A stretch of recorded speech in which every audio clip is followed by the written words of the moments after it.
Welcome to Movie Xtra. Today I will show you a comedy movie from 2003 titled, Old School. Spoilers ahead. Watch out and take care. Enjoy the video.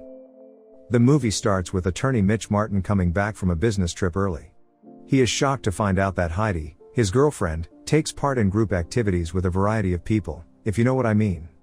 She claims it is purely for pleasure, but Mitch does not want to continue the relationship. Mitch encounters his high school crush, Nicole, at his friend Frank's wedding party.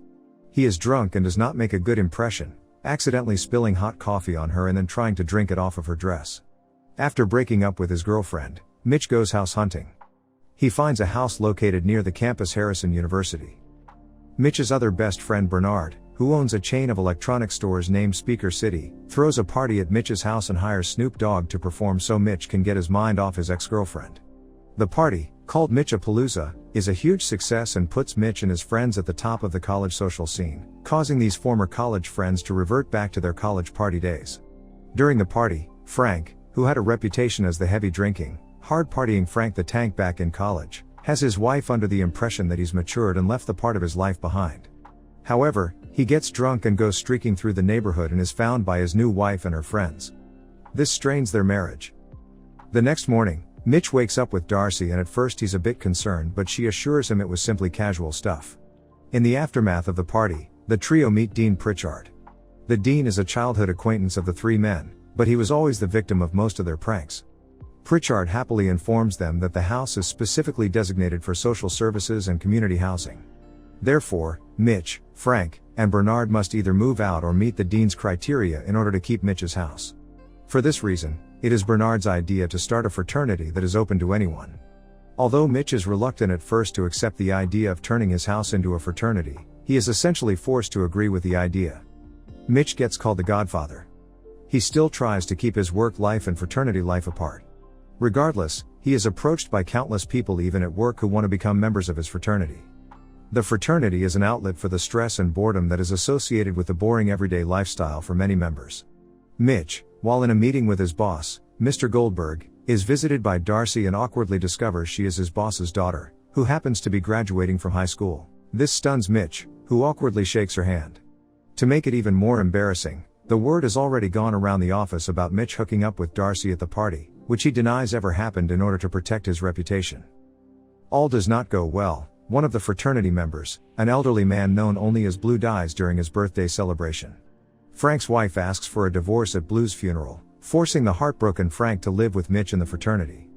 Mitch invites Nicole and her daughter to a birthday party for Bernard's son. However, she shows up with a date called Mark. Mitch later accidentally catches Mark making out with one of the birthday hostesses in the bathroom but doesn't tell Nicole. To cover himself, Mark tells Nicole that he caught Mitch doing the dirty deed. This, along with Mitch's secretiveness about the fraternity, strains his relationship with Nicole, especially after asking her out for coffee and having the chef refuse his money and puts his meal on the house in order to show his support for the fraternity. Nicole becomes even more suspicious when the cook calls him the Godfather, and to make things even more awkward for Mitch, Darcy and her friend walk by and say hello to Mitch, making Nicole think he is after younger girls after they reveal they have to go to a prom committee meeting for their high school, leaving Nicole to walk away disgusted. The main obstacle is still Dean Pritchard, and when he claims the group violated a rule of university policies, the fraternity house is closed. He also claims that the students who participated in the fraternity are at risk to be expelled. Mitch finds out that the group can do something to get around this by completing a series of activities that range from academics and athletics to community service, debate and school spirit. The men are able to complete all of the activities successfully, but since the deceased member of the fraternity, Blue, was still on their roster, the group's averages were brought down to 58%, so Dean Pritchard tells them the university's decision stands. The student council president Megan was bribed by the dean to revoke the fraternity. Frank is able to obtain a tape that reveals the dean bribing Megan with admission to Columbia Law School. Accordingly, the dean's credibility is destroyed.